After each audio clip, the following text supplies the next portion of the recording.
Are you a prepper or homesteader looking to connect with like-minded people in your area? Looking to start your own preparedness group? Already have a group?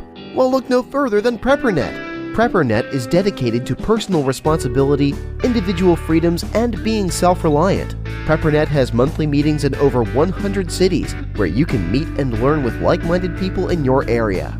PrepperNet, where preppers unite. Find us online at preppernet.com. Hey guys, this is Forrest from the Prepping Academy. Thanks for joining us. Today we're going to be playing a webinar that I recorded with Dr. Bones and Nurse Amy. The actual video recording is on YouTube. You can find it by going to YouTube and searching for the PrepperNet channel, and it should be one of the latest videos that we've posted. It's about a 2.5-hour video. It was live. We had people asking questions. And so it's going to be kind of interesting to play this on the podcast, but I've had people ask me to put it on the podcast. So I'm going to break this up into two separate podcasts. An 2.5-hour podcast is kind of long. So it's going to be about an hour and 10 for two podcasts. This is going to be podcast number 1. Hope you guys enjoy it. Join us at preppingacademy.com. Send us a message, and you guys have a great day. Survive, thrive, stay alive. It's time to get prepared with the Prepping Academy podcast.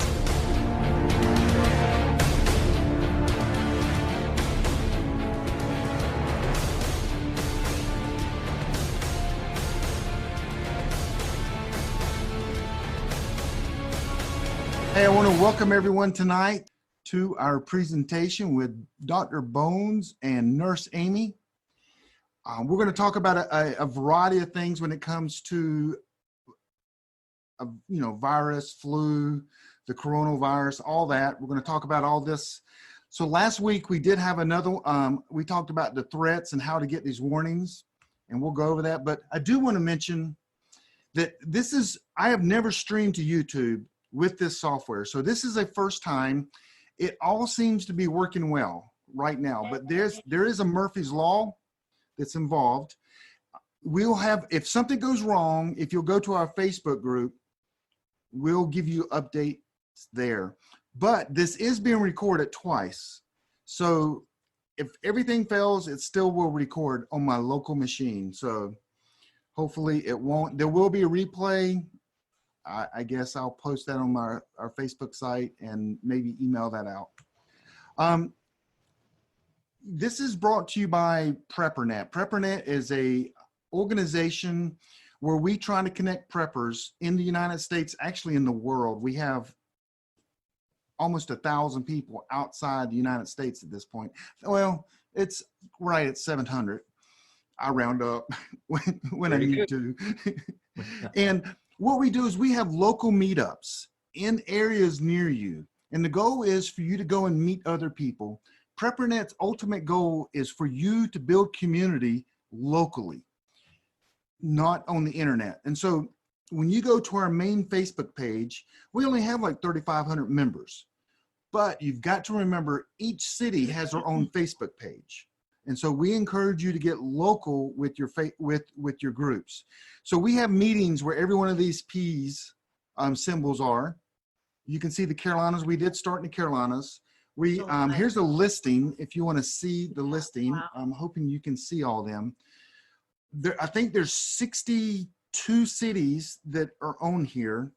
We're currently talking with 15 plus people to create meetups in their cities. So if you're interested, you contact me. We do all the work. We help train you. We have support mechanism for the leaders. But the goal is to network people locally so they can build community, get in a survival group, get in a MAG group. You can't do that online. You got to meet people, chat with them, get to know them, train with them, and then possibly get into a group. But there's our city listing. I hope there's one near you. If not, you go on PrepperNet and you fill out a form and you let me know you're interested, and we will talk on the phone. So, and again, it's preppernet.com is where you would go. That's kind of our main hub. but then we have a Facebook site. We've got all kinds of things. Real quick, we got an alerts app. We have like old traditional forums. We have a Zello night, which is nationwide. Anyone can call in. It's like a push to talk on the phone. We have all kinds of events. We got events coming up. And so just go to PrepperNet. You'll see it. Join our Facebook group. You'll get it. I do want to mention I do a podcast. It is very somewhat mediocre. We just started it back. We're on all these little symbols apparently are where you can get podcasts, but we just started in January and we already have 15,000 downloads, which is just mind-boggling that people actually want to listen to our podcast. We will actually take this and put this to a podcast later as well. But it's called Prepping Academy. It's on all the iTunes, Stitcher, all them things. If you used to listen to us, Kyle, which everyone thought I killed and buried in my yard, and that's why I moved, he is actually back. And he's with me. We're actually been recording several. And then Tenderfoot, if you remember Tenderfoot, he's still around. He's not dead. And he's going to come back on as well. So that's Prepping Academy. So last week we did a threats in the homeland, and it was Stephen from Alerts USA. I cannot pronounce his last name, but Stephen, it's a great one. It's on my podcast. Go check it out. Next thing I want to talk about is, hey, this is a serious subject because people are dying, and it is serious, but I'm going to make fun of them sometimes. They're going to make fun of me.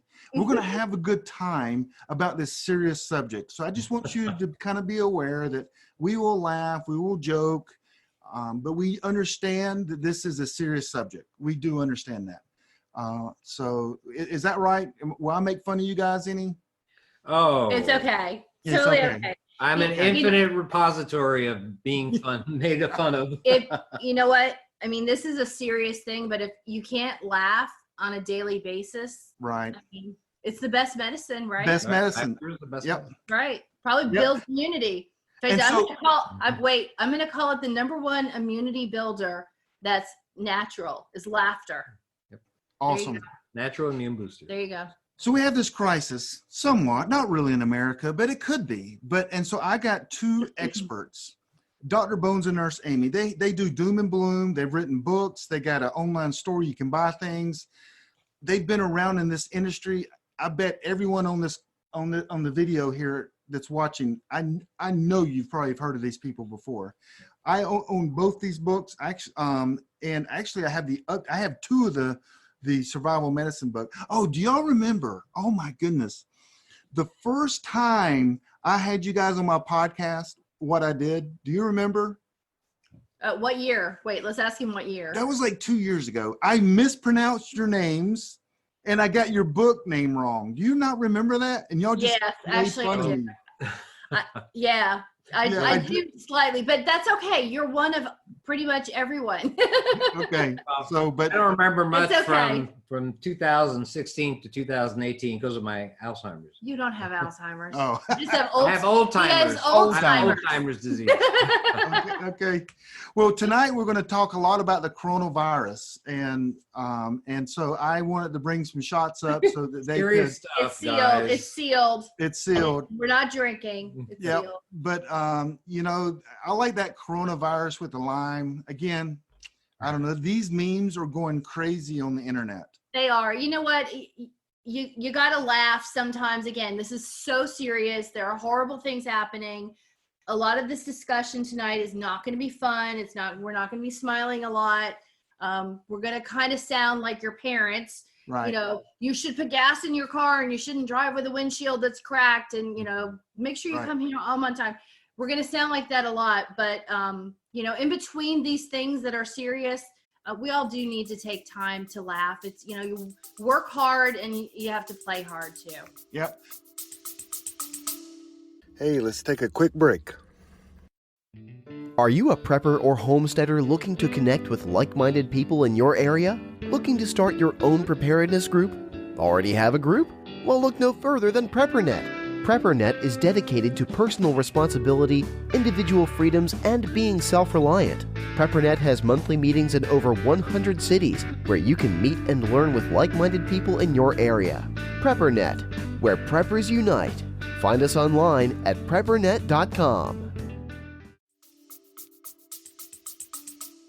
So I'm going to make fun of this photo. I want to start off with some laughter. Oh, You guys look like you want to conquer the world and like save every human being. I mean, you look mean and mad. I am mean. We're I'm serious. Mad. I'm mad We're about serious about what we medical do. But preparedness. Don't do that. This isn't the people I know. I know these people.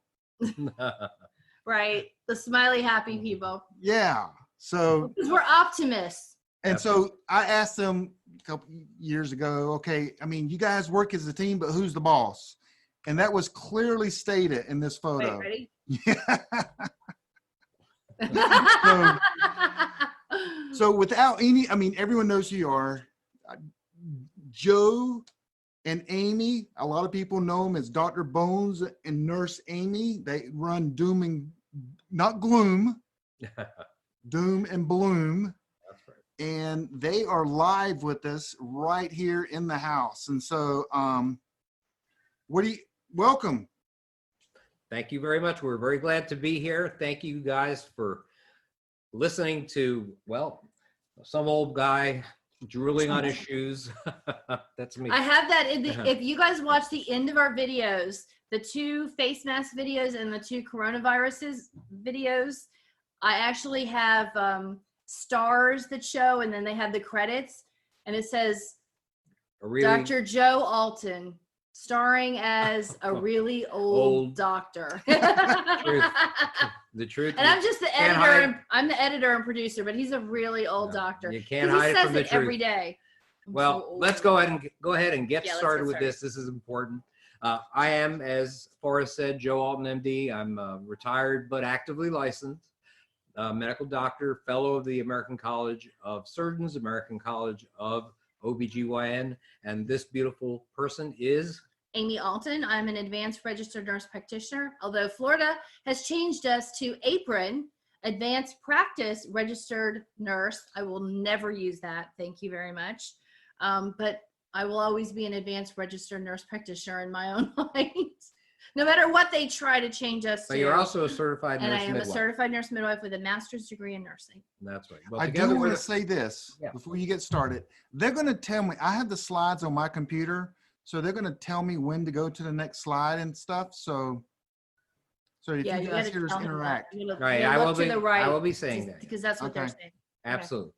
All right, so together we're the founders of doomandbloom.net. You can go to the next slide for us.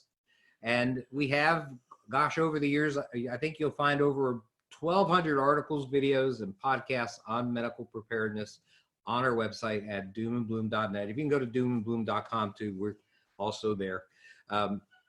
Next slide.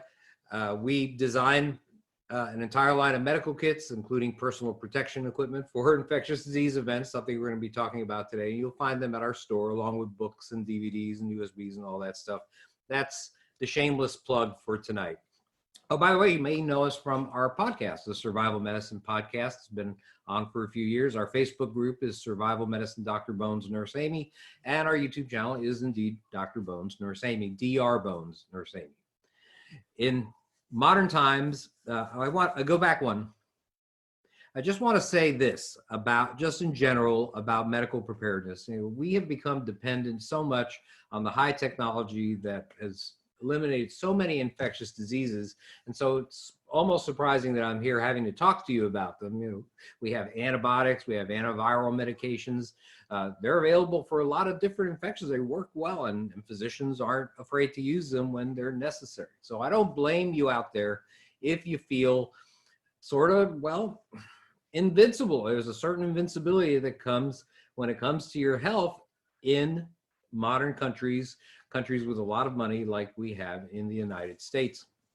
Modern medicine is a safety net. And I'll admit to you right now that tomorrow or next week, you are not going to be part, most likely, of some epidemic outbreak.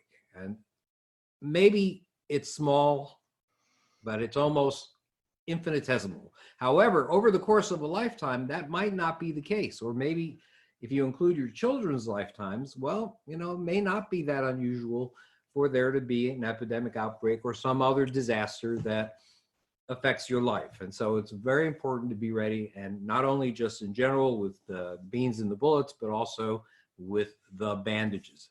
Next slide. Before we begin, I guess I have to say, we're going to stray most likely from the conventional medical wisdom at one point or another in this talk. We often do, but we still like our medical licenses. We're still both actively licensed in the state of Florida. And so here's our disclaimer. You want me to read this? Yes. Any and all information in this lecture is for informational purposes only. It does not constitute medical advice and is not meant to substitute for evaluation by a qualified medical professional. Please seek standard and modern medical care whenever and wherever it is available. All right, next slide. Hey, on these slides, you have an automatic thing. So Oh no, that's the PowerPoint. You have to unclick that when you start it. Yeah. Oh, okay. There's a timer. You have to unclick the All right. timer. Well, so anyhow, tonight we're going to talk about viral outbreaks, including the current epidemic that's raging right now in China. And when I say epidemic, next slide, what do I mean? How is an epidemic different from a pandemic? How is a epidemic different from a disease that is what we call endemic? So let's have a quick definition of terms. That's going to be very, very quick. You probably know this. You may not know this. Everybody's a little different. An epidemic is a rapid, widespread occurrence of an infectious disease in a community that is not always there. That is a disease that is not there. The flu, for example, is not there 365 days a year in your community, but it is usually seasonal. So you can say that there is a flu epidemic if there are a lot of cases of flu in your community. That's different from a disease that's what we call endemic. An endemic disease is a disease that is regularly found among a particular population or in a certain area. So let's say in the tropics, malaria would be an endemic disease. And endemic diseases are different from epidemic diseases. Epidemic diseases are also different from pandemic diseases. A pandemic occurs when an infectious disease goes throughout an entire large area of the globe, usually at least a couple of continents and more, 2 countries and 2 different regions, or as in the case of the Spanish flu in about 100 years ago, well, the entire world. Let's go to the next slide. Now, the issue with pandemics is that there are alerts to tell you when we are concerned about it. Now, when I say we, we're talking about the World Health Organization. So when we say we, I was saying the world's medical authorities. Right. So there are different types of phases, and these go as follows. Phase 1, pandemic alert goes out when a new virus seems to be circulating in animals. So example, maybe avian flu, or let's say, no, let's even better, hoof and mouth disease. Okay, so you could lose all your cattle to hoof and mouth disease, but it's very unlikely that there's going to be any infections of hoof and mouth disease in humans. So that's a phase 1. Phase 2, that disease has actually caused infections in humans. So let's say the avian flu of a few years ago, it caused some issues with regards to poultry workers, people that had to deal with ducks and chickens, most of them in Asia, basically did wind up getting infected, but they weren't infecting each other. So that's a phase 2. Phase 3, you get small clusters of diseases that are occurring in humans, but not entire communities. So that's something that you'll see if, let's say, influenza may not affect an entire community, but it may affect a small cluster of people. Maybe the elderly or perhaps the infirm may wind up getting the disease when other healthy people might not. Now, at phase 4, now you're really starting to get into some real outbreaks. So community-wide diseases occur, and the risk for a pandemic now starts to get a little higher. Now, that risk for a pandemic is pretty much about where we're at with regards to the new coronavirus that's come out. I'm going to talk about that later, but this is the phase that we're currently at with regards to that. And there are a lot of communities in a certain area that have outbreaks of this. There are about 8,200 cases and about 170 deaths, but there are no community-wide outbreaks elsewhere, even though there are individual cases in other countries, in quite a few other countries, as a matter of fact. Now, phase 5, they have a spread of the disease between humans is occurring in more than one country in a particular region. And that a typical example of that, the classic example is Ebola. Ebola in 2014 affected Liberia, Sierra Leone, and a couple of other countries right next to each other. So, but it was only one region. So that's a phase 5 pandemic alert. Let me ask you a question, because I'm sure this is on everyone's mind. You know, today we just heard that there's someone in Chicago who was a husband of a patient who they knew or found out had coronavirus. Mhm. So we're obviously at least a second country. And I know that there are other countries, and I know you're going to describe that. So does that technically mean that we're in phase 5? I mean, what? No, because we don't have community level outbreaks. Okay, so it has to be So we have it has to be a few people Right. that got it from that person Right. or other people. What has happened there is a woman that was visiting Wuhan, Wuhan, China, which is the epicenter essentially of the epidemic in China, left China, went to the United States in Chicago, which I think is where she lives. Which is where my daughter lives.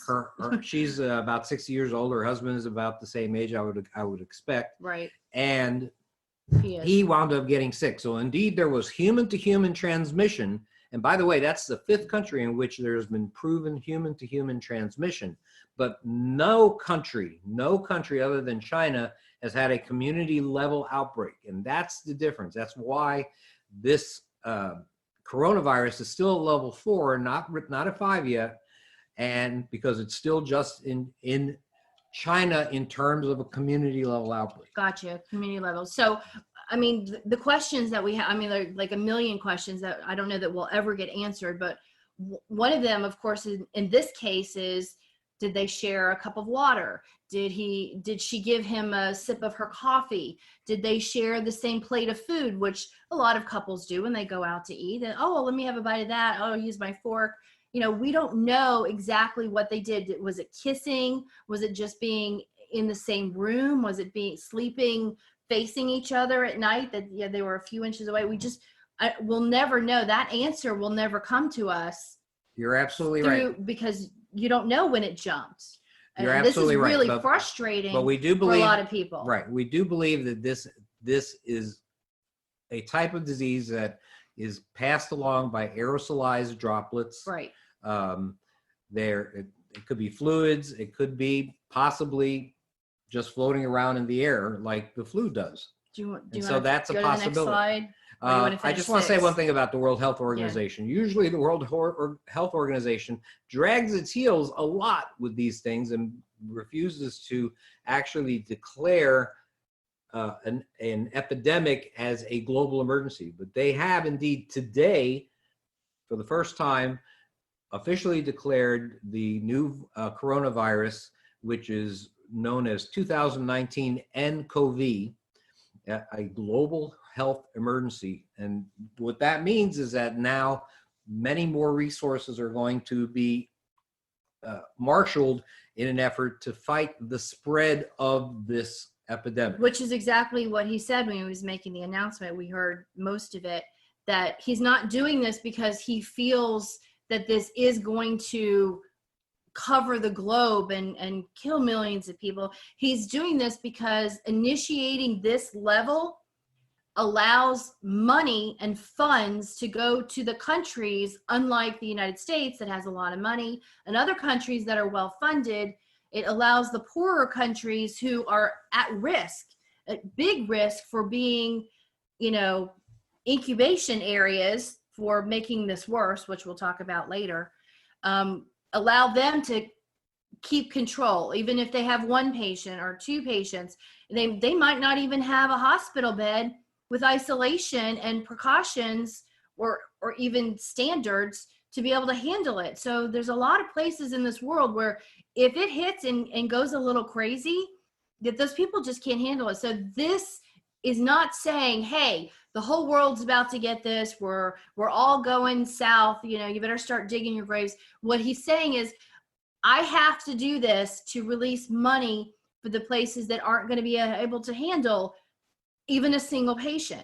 Right. So there's not a point of panic right now. This was announced for money to help people. Right. In other words, to get resources, not just money, but basically masks. Well, if you got to have money to buy, got to have money to buy personnel and fund your hospitals and buy your mask and your gloves and your goggles and the whole 9 yards. And medicines to take care of these people. Not that there's a treatment, but you know, IV solutions and stuff. Hey, I got an announcement. Yes, good. I got an announcement. Alert USA just popped me up. No kidding. U.S. government issues level 4 travel advisory. Do not travel to China. Right. Yes. Well, the travel advisories have been popping up. I mean, with even the past 36 hours. British Airways shut down, Lufthansa shut down, Delta said they were limiting, United said they were limiting, and I knew at any moment they were just going to stop. And then people were saying, please just don't travel between China. Either stay there or stay here, but let's not, you know, be putting people on airplanes. You know, this is a problem. Yep. All right, well, let's go ahead and talk about other pandemics. We've had pandemics in the past. Go to the next slide. We'll go very quickly. I just want to talk about a couple of the different terrible pandemics that we've had in the past. One was called the Antonine Plague. It was named for the Roman Emperor Marcus Aurelius Antoninus. And that was an outbreak that occurred in 165 AD. 5 million people died. Marcus Aurelius, the Roman Emperor himself, was thought to be one of the victims. The next one was the Plague of Justinian in the year 541. The Eastern Roman Empire, or what was left of it, had a pestilence that occurred, and that apparently killed about 25 million people in Europe and Asia, and mostly near the Constantinople area. And so the emperor survived the disease, but he did get it. Next one.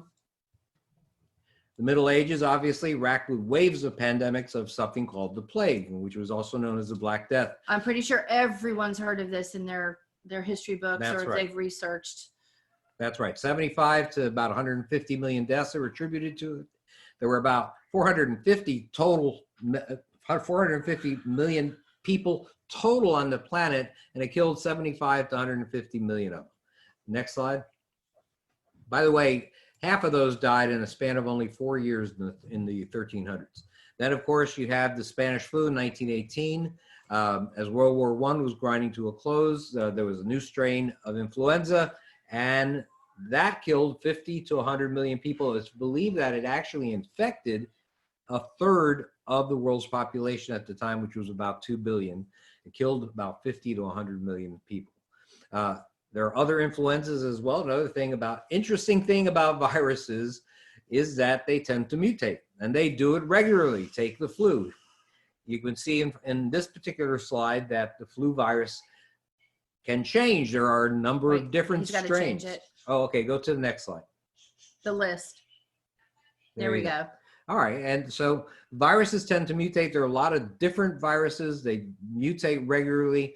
And the flu is one classic form of that. It changes a little bit usually just from year to year. And we call that something called antigenic drift. And that the genetics of it aren't really too much different from one year to another. When one year's virus is very similar to the next year's virus, vaccines, which they use material from last year's virus, tend to be more effective. Right. In situations where the virus mutates a lot, forming an entirely new strain, well, that's called antigenic shift. And so what's happening is it's shifting to another type of virus altogether, another strain altogether, and that's the kind that kills people, sometimes a lot of people, and not just the elderly and infirm. It kills perfectly healthy, athletic individuals, and that is a big big issue. We don't have immunity to it because we haven't been exposed to that particular strain. Now, there are a few strains of the most common type. The most common type of flu virus that causes influenza epidemics is influenza type A. Now, they have subtypes, and these subtypes are based on the properties of some proteins that are on the surface called hemagglutinins and neuraminidase. It's hard to pronounce it, but that's the H and the N that you always hear about. That the Spanish flu was an H1N1, swine flu was an H1N1, and the Asian flu, the Hong Kong flu rather, was H2N2, and H3N2. No, Hong Kong flu was 1968. That was H3N2, and there was an Asian flu that was H2N2. So in any case, there are 18 different kinds of H's. 11 kinds of N's, can be just about anything. Combination. Yeah, you absolutely. Go to the next slide. Now, a pandemic isn't a pandemic unless it spreads. And so how do pandemics spread? Now, ingestion is one way. You can eat an animal, for example, that's infected. Ebola is an example there. Yes, you're absolutely right. It was a common cause for the virus to spread to humans. Bats and monkeys are a part of the diet of a lot of people in West Africa. And not well cooked. And was the problem. And they were being cooked over 55-gallon drums, right. You know, and they weren't cooked all the way through. And so I don't think I would be eating a rare bat, but apparently they really liked it. Well, poultry, I'll tell you, bats and monkeys are definitely part of the problem. You know, if you're eating that kind of stuff, you know that they have viruses, a simian virus, also, and interesting enough, coronavirus is most often found in bats. That's their natural reservoir, and it also is a natural reservoir for Ebola. Poultry, of course, the reason that people got the bird flu, and so. Do you remember how many birds they killed? Oh, they killed millions of ducks and chickens and ducks and geese. Oh, everywhere. Now, the thing is with this coronavirus is the reason why I'm talking about animal reservoirs of viruses is because this coronavirus that just came out, the 2019 nCoV, was first identified coming out of live markets that they have in China. Apparently, they have a lot of markets where the animals that are caught are there alive, and you pick one out and they kill it for you and you take it home and you eat it. And then apparently, well, there has been a middleman perhaps somewhere along the way that has allowed a bat to infect an animal that indeed was being eaten by people in China. I don't know if they eat bats in China, but I'm sure they eat other kinds of critters that maybe you and I don't eat on a regular basis. Inhalation, that's the most common and most dangerous, I think, way that a virus will kill you and cause multiple deaths. It's spread through the air or by breathing in droplets from people that are infected, like blood spatter, phlegm, saliva, somebody sneezes on you or coughs on you, that, you know, those bodily fluids, if you wind up getting them in your nasal passages, you wind up getting them in your eyes or your mouth. I want to just emphasize your eyes for a second. Okay. I don't think that people really think about their eyes as a way to get infected. Most people think about, let's say you hear someone coughing. What do you immediately want to do? Cover your nose and your mouth. The problem, folks, is that those droplets, if it is an airborne infectious disease, can go right into your eye. And I know you're going to talk about that later. But let's not forget that this is a place to get an infection. Let me just tell you how that happens. Why is the eye a big issue? Because first off, people who wear masks oftentimes don't wear eye protection. If you don't wear eye protection, well, I could sneeze on you and a little droplet can go onto your eye.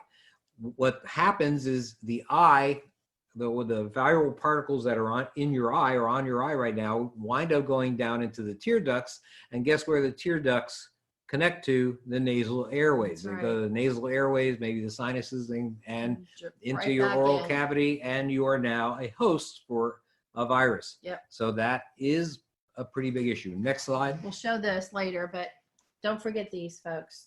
I didn't mention safety goggles, anything. The last slide. Get yourself covered. I just want to say the last slide indicated injection as a source. Of course, needle sticks Right. can transfer viruses. Right. Hepatitis is one, Direct. and of course, HIV is another. Let's see, there are other ways that you can get viruses. They can be absorbed. If you touch secretions from somebody that's infectious and then touch your mouth and again your eyes, or an open sore on your skin, well, you know what? You would be pretty surprised at how often that happens. And that's why masks and goggles or face shields are recommended by a lot of people. If viral particles get in your eye and or in your mouth, because you were touching secretions, and you don't have to touch a person's secretions. Right. You can touch a counter. Or touch something. Right, a work counter or my shirt. End up touching something. Right, or somebody sneezes on my shirt. I bite my nail. Right. There you go. Right. Other ways sexually, there are diseases that are sexually passed, right. herpes, pregnancy, HPV. or Zika virus. And of course, complacency is maybe a big part of it too. If in terms of spreading pandemics, if you don't pay attention to infection control, it's probably the biggest reason for the spread of pandemic disease. Well, normally I talk about viral epidemics.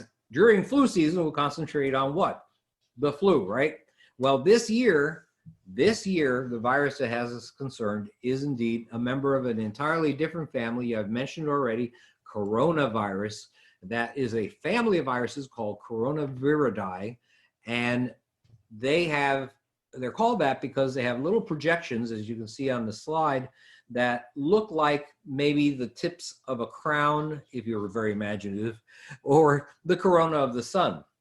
Now, the interesting thing about coronaviruses is that their genetic material is not DNA, but RNA. They are RNA viruses, what we call them. And the thing with RNA viruses is that they generally have very, very high mutation rates compared to DNA viruses, which leaves the possibility of genetic mistakes more frequent. What do I mean by that? When I say mistakes, I mean an imperfect copy of the RNA genetic material is made as the virus is reproducing. It makes a lot of mistakes as it reproduces in the host cell. Well, let me just give a quick example. If we all remember the cloning experiments when they were trying to create Dolly, the sheep, it didn't last. A lot of them had terrible, terrible problems. They just weren't perfect copies until they finally got Dolly. And this is what happens with the viruses. It's copying and copying and copying and copying. And maybe the copy goes a little haywire here or a little haywire there. And the problem with that is sometimes it makes the virus not be so perfect. But if it turns just a little bit and makes a copy that is a little bit better, because it can survive a little longer in the human, it can replicate a little faster, maybe it transfers a little better airborne. These are all things that it doesn't think about because obviously it has no brain. It's just random. It's random mutations in every person that gets this virus, any virus really, could be patient zero. And I'm sure you're going to talk about that later. Right, for a new improved virus. For a new improved virus, right. Because there are 100,000 or million replications. One of those was just a little bit different than all the rest of them. And now it's stronger and better. And maybe the 7,000 or 8,000 people that have it right now, it hasn't changed to be able to be stronger and better. And that's wonderful. And we pray and we hope that it doesn't mutate to become stronger and better. But each one of those people is a little petri dish of little replications just waiting to find the right way, because everything on earth has a motivation to live and survive. Everything. And that's what this is doing. It's trying to figure out how to survive and live more and better and take over. And these things have been around for millions of years. This one's new from December, but that doesn't mean right now it's going to be the same thing as December. They're doing a lot of testing now. They're doing sequencing. The CDC in Atlanta has the whole sequencing of this gene, and they're checking patients that have had it before and seeing what's changing in each patient. It takes a while to do this, but they're going to be looking at this. Now, coronaviruses have been around for a long time, as Long you say, time. Just but this particular one. just to prove my point about how frequently that they mutate, well, just since the year 2000, we've had 2 coronaviruses that have caused epidemics that had significant death rates. One was SARS, which is sudden acute respiratory syndrome. It occurred in Asia, and SARS basically is a coronavirus, and it acts like a coronavirus. It killed about 10% of the people that got it. There were about 8,000 cases in 6 months. That was that outbreak. Then there was an outbreak in the Middle East called Middle East Respiratory Syndrome, or MERS.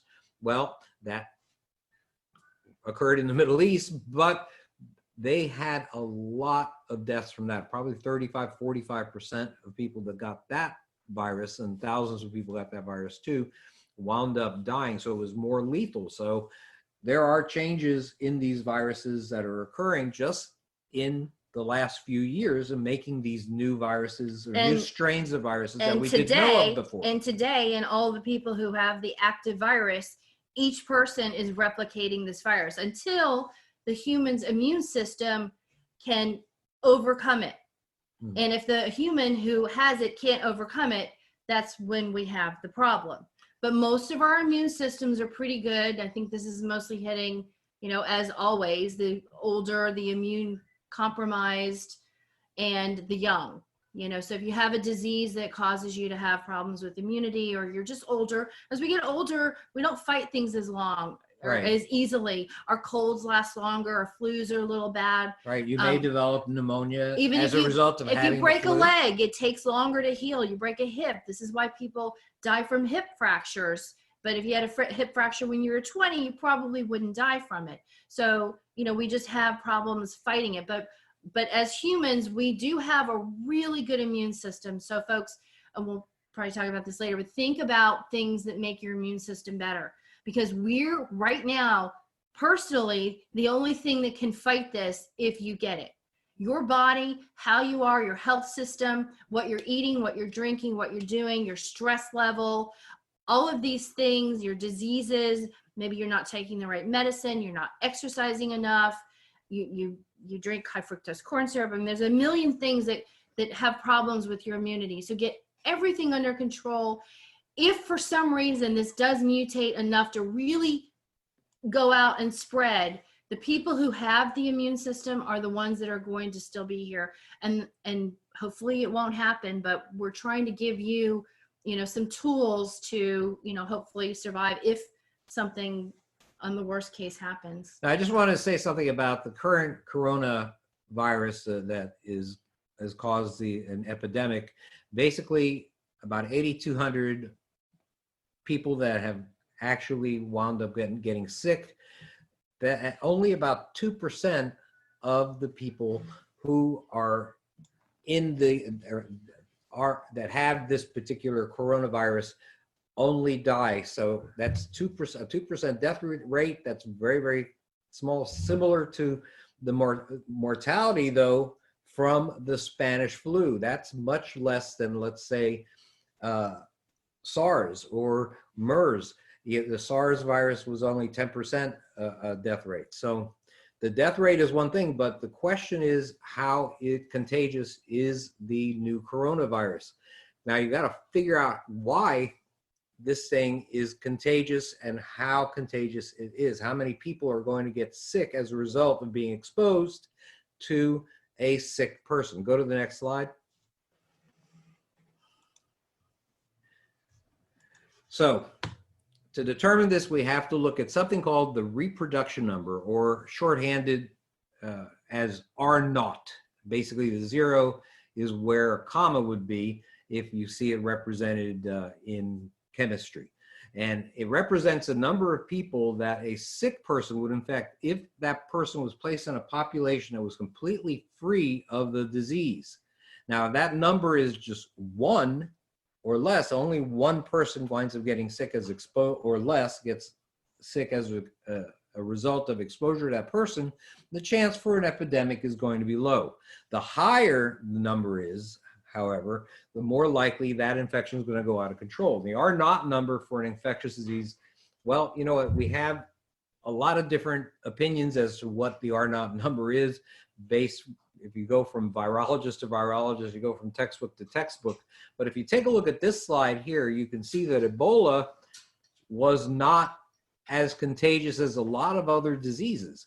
SARS, which is the only coronavirus I think that I see in this group, was more infective or more contagious than Ebola was. But it wasn't as contagious as if you, let's say if you go all the way to the right, as measles.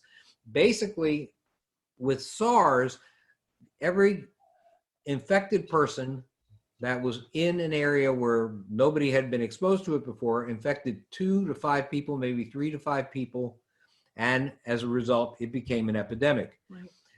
Measles is so contagious that every person that has measles infects an average of 12 to 18 other people. That's how contagious it is. Your chances, if you were exposed to somebody with measles, your chances of getting the measles, if you didn't have it before, was like 90%. It was like something ridiculous. So this R naught number is, the interesting thing about this is I want you to notice that diseases that have high death rates aren't always the most contagious.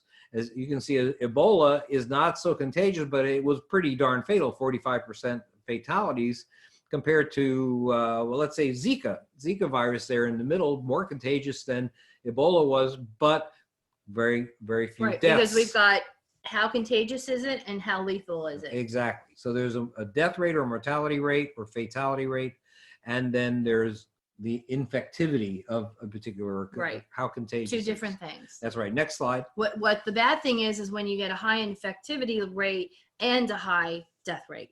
Right. That's the scary part. So now you know a little bit more about the coronavirus epidemic, but how would you recognize a victim of the coronavirus? There is not a test that, well, actually, you know what? There is a test. The CDC has a test for the coronavirus, CDC has a test. But it's not in Atlanta. It's not readily available. Right. If you have to go to the CDC in Atlanta to actually get it done, or you actually have to. I have instructions here from the Florida Department of Health as to what to actually do. I actually have to fill out a form to identify somebody as a person under investigation for this problem. And basically you have to have be somebody that's from Wuhan or that visited Wuhan, or history of travel from Wuhan city, or somebody that or Hubei province is connected to them in some way, some contact. Usually a spouse or a family member. Hubei? Is it Hubei or Hubei? Hubei, I think. Hubei. I don't know. I can't pronounce Mandarin Chinese. It just sounds like Chinese. Hubei. All right. Well, anyhow, so that is basically what I have to do to get a state of Florida coronavirus this came out today test. at 2:00. Yes, that's right. Right here, an alert to us. Well, so you can see that from the slide, you can see that people get fever, they get chills, they get headaches and sore throats, cough. I mean, problem is that sort of looks a lot like a cold or maybe the flu.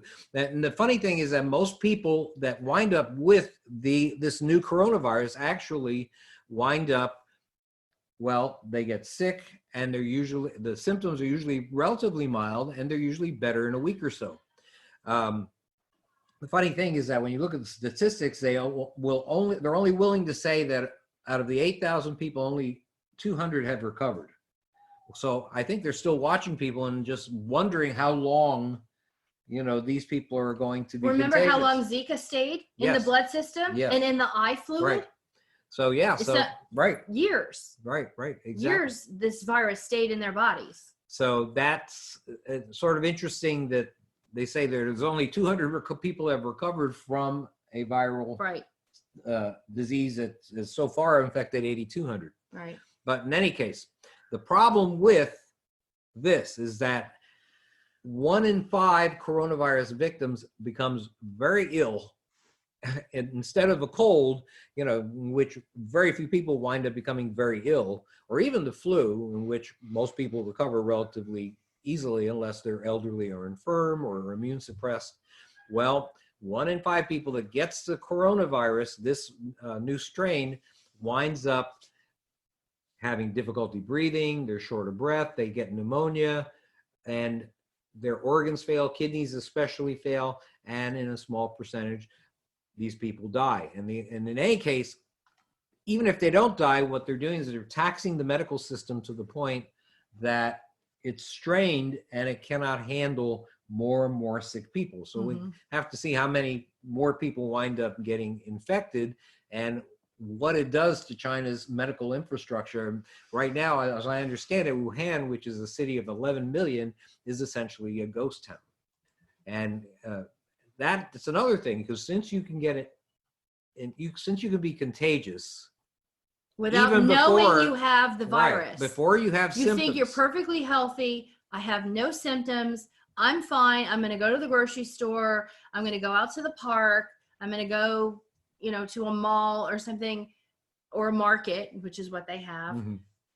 They don't even know. They're giving it to other people. They don't even know what's going to happen in a couple of weeks because these people have all been exposed. Right. There's an incubation period, and that's the time between when the virus gets into your body and you wind up having the symptoms. And that they're not even sure what that is exactly. They say anywhere from 1 to 14 days. More definitive numbers. We just don't know. It's a shame that this is coming out of China, because China is not terribly forthcoming with all of their numbers, and all we can provide you guys is with what is public.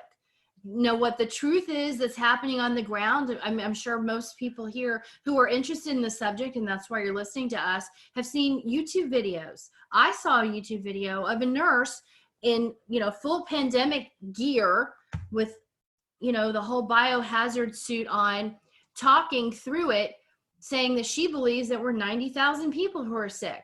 Now, she didn't tell us how many had died, but she said, I think 90,000 people are sick. Well, that's kind of a huge difference from the 8,000 that we're hearing right now, which is weird because that number hasn't seemed to increase over kind of the past 24 hours. It's sort of like flattened out. So it makes I me think there's just question problems with reporting what the reality is. And also, I know we were testing over 100 people 2 days ago, and I still don't hear more numbers in the U.S. Well, yeah, I heard some numbers there. It's now more than, not 200 yet, but it's more than 100. Okay. And I think 68 have turned out negative. And Okay, they well, that's still a have good thing. quite a few that are still in the process. They're still of pending. trying to figure that out. So I really wish that we could say it's exactly this incubation period, and it's exactly this or not number, like we know these other diseases. It's just so new, it's so emerging, and it's coming out of a country that has lied to us before. You want to trust them, you want to say yes, they're providing us all, but are they taking death certificates and writing flu or pneumonia and not writing NCOV as the death reason? So we're not sure. And they didn't allow people in from, I believe it was the CDC for a while. Now they've suddenly opened up their arms and said, yes, come in and help us. Hopefully some people who are going to be taking a look at things are going to sniff around a little more if China allows it, and get into medical records and say, hey, you wrote down pneumonia, but what did this person actually culture out for? Did you test them for coronavirus?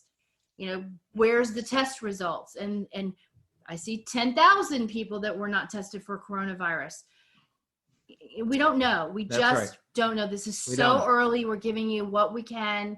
And again, like an interesting thing is the people who do end up with it don't seem to be as sick as what you would expect of someone who gets 80% of them are they don't have really bad disease, not, but 1 in 5 terrible. But 1 in 5 do. And what I'm saying, that's why I'm saying it's really stretching that medical infrastructure, and it could even affect just the reporting of these things. So of these cases. So you may wind up seeing not much difference in the numbers, and then you can see a spike perhaps. Right. And it doesn't necessarily mean that something happened that made it spike, Right. but it's just that they're not up with their numbers. They're Right. also behind us in terms of dealing with infection control. I mean, they do have, because they're an authoritarian government, they have the ability to close down a city, which I bet if you tried to close down New York City, it probably would be sort of difficult. But they were able to do it. But a lot of people got wind of that, and it said that before the city went into quarantine, Wuhan, China, 5 million people managed to leave the area. Someone's now telling us that their current information is 9,692. Well, the last heat wave, what's the name of that website that shows all of the things? Was about 8,000. 80 was 8236. That was at 11. That was at 11 a.m. That's the last today. time it had updated. We can only get the numbers as they're updated. So how if many they deaths does it say? So deaths? if they just did an update, then you're getting it, and we're doing the webinar. Deaths? Do we know deaths? It's not. He didn't say. Interesting. I see someone says 171. Okay, that hasn't changed. That hasn't changed. That hasn't changed. So it sounds like more people got you're sick. seeing something that's highly contagious and hopefully not going to be very high. Other places, there are places that say 213 though. So. Okay, interesting. So that's the problem, is we have trouble. And also China only has one laboratory that is what's called a biosafety 4 lab, level lab, and that can handle this kind of contagious kind of infectious disease. And the funny thing is that it's in Wuhan, China. And so it's been postulated by some that there may have been some kind of lab accident that may have caused it. I think that probably it's more likely that indeed it was an RNA virus from a live market more than this other theory. But, you know, the country of China still has a long way to go to get to where we are with regards to being able to deal with different kinds of infections. Go to the next slide. The next slide, well, pretty simple. Should you panic? Right? Isn't that the big question? Should you panic? The answer is no. Do not panic. This is something that is not a big issue. It is a big issue, but it is not as bad as it could be. Right now, the coronavirus epidemic is about 99% in the country of China. And there are no community-wide outbreaks that have occurred outside the borders of China. That's good news, at least for now, because, well, no traveler from China to the US has proven yet to be patient zero in a community-wide outbreak elsewhere in another country, like the United States, for example. Now, it's always possible that an outbreak can occur, and if that occurs, well, then we can call this an actual pandemic. Now, in the interesting thing about these kinds of outbreaks is that in the United States, when a community has a crisis, there are nearby communities, municipalities. Okay, wait, hold on. I just want to show this. This is exactly what that tracker says. All right. So I'm not sure where you guys are getting the other numbers. Put it closer. But please send the link to me, because this is the Johns Hopkins University tracker, and they're getting information. Now that hasn't been, that's exactly the same. From good sources. That's exactly the same as at 11 a.m. I don't know if they can see that. It's kind of blurry. So somewhere. Yeah, they're saying that the Johns Hopkins, which puts that on, is behind. Yes. And news has. I believe it. And I believe it hasn't been updated since 11 a.m. I totally believe it. So anyhow, no need to panic, because we don't have community-wide outbreaks as of yet in other countries. I mean, not even in Mongolia or Tibet or outer provinces of China itself. It's mostly a central China thing. It has gone to the coast, but if you look at the map, you know, there are definite areas in which are the hotbeds where this is happening, and it's all in that one country. Now, it's unclear, you know, how bad this outbreak has to get to go outside of China's borders in terms of community community-wide outbreaks, but there are a lot of simple preventative measures that you guys can do out there that are going to be worth a lot more than a pound of cure. Prevention, an ounce of prevention worth a pound of cure. Well, there is no cure for this, so therefore you have to work with what you got, and that's going to be prevention. So since there's not a medicine that you can take that would cure it or even speed up the process of making you better, you need to use what we call non-pharmaceutical interventions. Right. And this includes some, change the next slide. I'm sorry, go to the next slide. Some of these are changes that really occur to change your actual lifestyle in the midst of an epidemic. You can imagine that if your town was with hundreds of people that were sick with a particular infectious disease, you might have a little worry about going to work. You may not want to go to work if a lot of people are sick there. You may stay away from large crowds. That's what we call social distancing. You may want to keep your kids home from school. A lot of kids are sick there.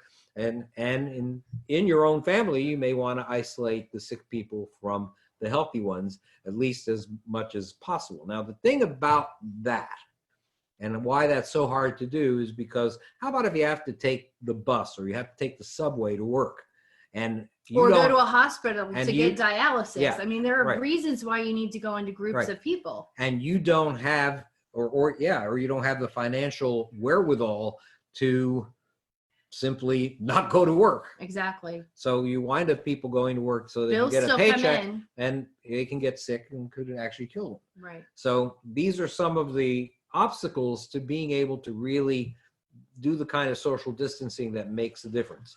But if you can try your best to avoid close contact with possibly sick individuals, well, that's very important. And the important thing also is to have maybe some personal protection gear. Now, I want to talk about what close contact is. There's actually a definition of it. The CDC defines close contact as being within 6 feet, 2 meters, of somebody who's infected with coronavirus or in a closed room for a period of time with someone who has been infected with the coronavirus. And another, even a more dangerous situation would be direct contact, an unprotected person having direct contact with an infectious patient. Well, that person would qualify also. When I say direct contact, that person has been sneezed on, that person, let's say somebody with coronavirus vomited and went on your shoes. This is the kind of stuff that actually people don't really think about. Somebody sneezing on you that actually hits your sleeve. They think about, indeed, when they cough, covering themselves with their sleeve, but they don't realize that there are a lot of different ways that you can wind up getting sick. Now, the best policy, therefore, is going to be to wash your hands very frequently and carry hand sanitizer whenever you touch surfaces. You want to get some hand sanitizer, disinfection, and disinfect that surface in some way. So close attention is especially needed when you focus on eyes, nose, and mouth. You want to try to prevent touching those if you can. The problem is that a lot of people will, no matter what, wind up touching their face or touching their eyes or putting their hand near their mouth. If you look at the average person for about a half hour, I bet you see that person do exactly that at least several times, and that person gets sick just by doing it once. So go to the next slide. Basically, hand washing, frequent hand washing, very, very important. Hand sanitizer. Now, what should you use? What's better, soap and water or hand sanitizer?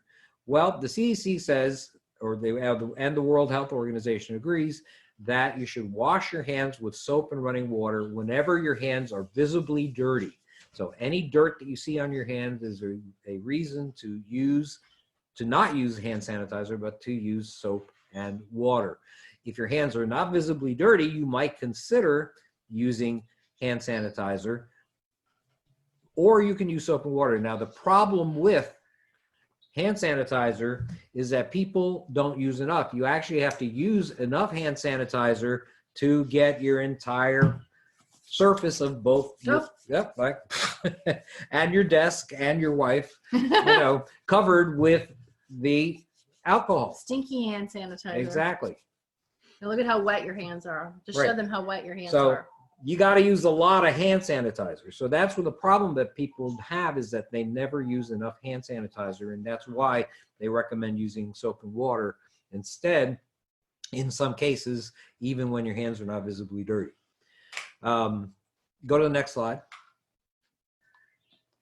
Now, you need to be able to protect yourself from others that are sick, and you want to basically, the question, I guess, is when do I have to wash my hands? Because people don't spend their literally this very second, John Hopkins just updated their website. All right. This very second. Okay, this very second, we now have 9,776 cases. We have 213 deaths, and we have a total recovered of 187. So 187 people are actually thought to have recovered from a disease that has almost 10,000 cases. So it's a very interesting how they are coming to those numbers and how they are considered recovered. When are you considered recovered? And how long is it taking to be considered recovered? I know. 3, 4 weeks? Obviously. 6 weeks? 8 weeks? It's taking quite a long 12? time. I mean, they think there was this virus was. First I heard December, then I read maybe November, and then they said it even possibly earlier. They just didn't know to check for this. Of course. We don't know how long this has actually been going around. So to protect yourself and others from getting yes. I'm sorry. Tonight I watched CBS News, and they said that they still don't know how long an infected person can carry it even after they're doing better. Yes. Well, right. That's what happened with probably why they're with Ebola. That's probably why they're not willing to say that these people are recovered. People with Ebola were transmitting after they were healthy through sexual contact. Yeah, and even for 6 months or more. I mean, people were saying if you were trying to have a baby, don't have a baby for many, many, many months. Even after you feel better, you feel well, this was still able to be transmitted. I mean, right. There's a lot of unknowns. So when should you wash your hands? Pretty darn often, I'd say, after coughing or sneezing, whenever you are a caregiver, before and after you deal with a patient that is sick. Before, during, and after you prepare food, very important. You can contaminate food very easily, and anyhow, you're going to have countertops and stuff you may be working on. Before eating, after using the toilet, when your hands, of course, are visibly dirty if you're working in the garden, and after handling animals or animal waste. So some of the coronaviruses actually can affect dogs and some other animals. So indeed, you better wash your hands an awful lot. Next. Now, I don't want to say that you guys aren't very hygienic. I think you are, but do you know your respiratory hygiene? There's respiratory hygiene that's different from regular hygiene. And here's one of them is to have a supply of these around. People use, yes. Achoo! Right. And then wait, ready? Grab the outside. Safely dispose of it. And drop it in the garbage. There you go. Don't put it in your pocket and use it over and over. Right. Handkerchiefs, in other words, are not what Probably you're going to want to use. Right? So you need to know what to do to prevent others from getting sick. When you're coughing or sneezing, cover your mouth or nose with that tissue that she just threw away. I disposed of it. There was a new tissue. I disposed of it properly. You did. You did. You really did. Or if you don't have a tissue, don't sneeze into your hands because you're going to be touching your face with it. So just go into your flex elbow and onto your sleeve, anywhere but the surfaces of your hands. So the tissue, what Amy did, she threw the tissue into a garbage can. Now the thing, the thing is, hand sanitizer. Better than that would be a garbage bin that has a top, lid. Yeah, that's a lid. And that you should do immediately after use. And of course, you should clean your hands on a regular basis anytime after you cough or sneeze. And of course, when caring for the sick. All right, let's go to the next slide. Oh, okay, medical masks. Okay, well, I thought we'd never ask. Medical masks, huge demand for them now with our, here you see hold this up. one box of some of our. These are some of the terms that are on these boxes. Right. And the good thing about all of these various types of masks, oh, you want that back? Okay. I do. All right, I'm sorry. Is that these masks are evaluated by laboratories, and they have an ability to serve as a barrier to very small particles that might contain bacteria or viruses, right?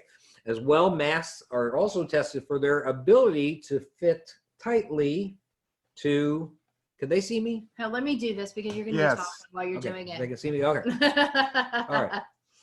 All right, so basically, these 10 masks are tested for their ability to tightly fit onto the average human face. And the most common ones that you'll see are just regular old surgical masks. And they look like this. Before you show that, we'll show you. I'm already doing it. I'm going to show you how to put that on. I'm already doing it.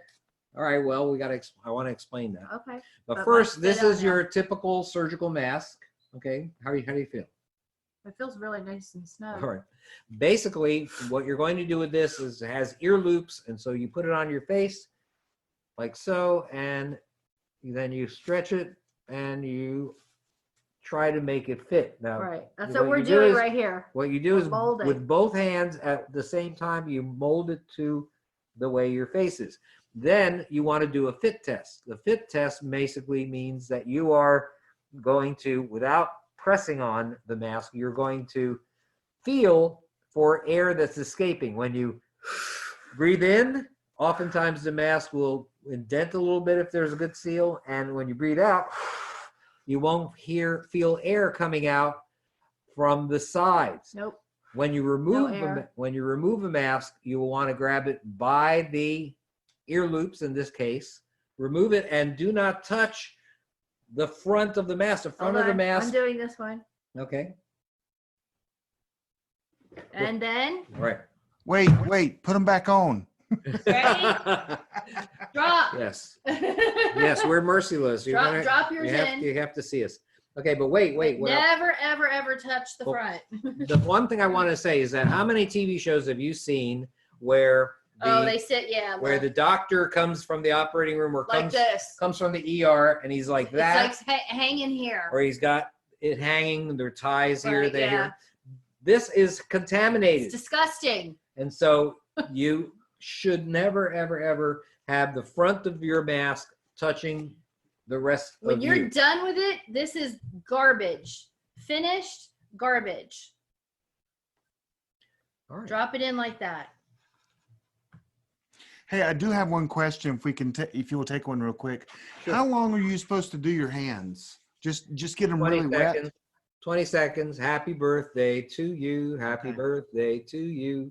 Okay. Happy birthday, dear Forrest. Happy birthday to you. And then sing it again one more time. And there you have how the length of time that you should be washing your hands. Gotcha. Now, we have two different masks here. We have just a regular surgical mask, but let's talk a little bit about the N95 respirator mask. An N95 respirator mask that Amy had on basically are a class of disposable respirators that have at least 95% protection against what? Particulates that are greater than 0.3 microns. Now, I want to show you what that is. Can they see this? Thanks for listening to the Prepping Academy podcast. Looks like a circle, right? Preppers Unite. Now we're going to pretend that this is a human hair that I just cut in cross section. We're looking at the cross section.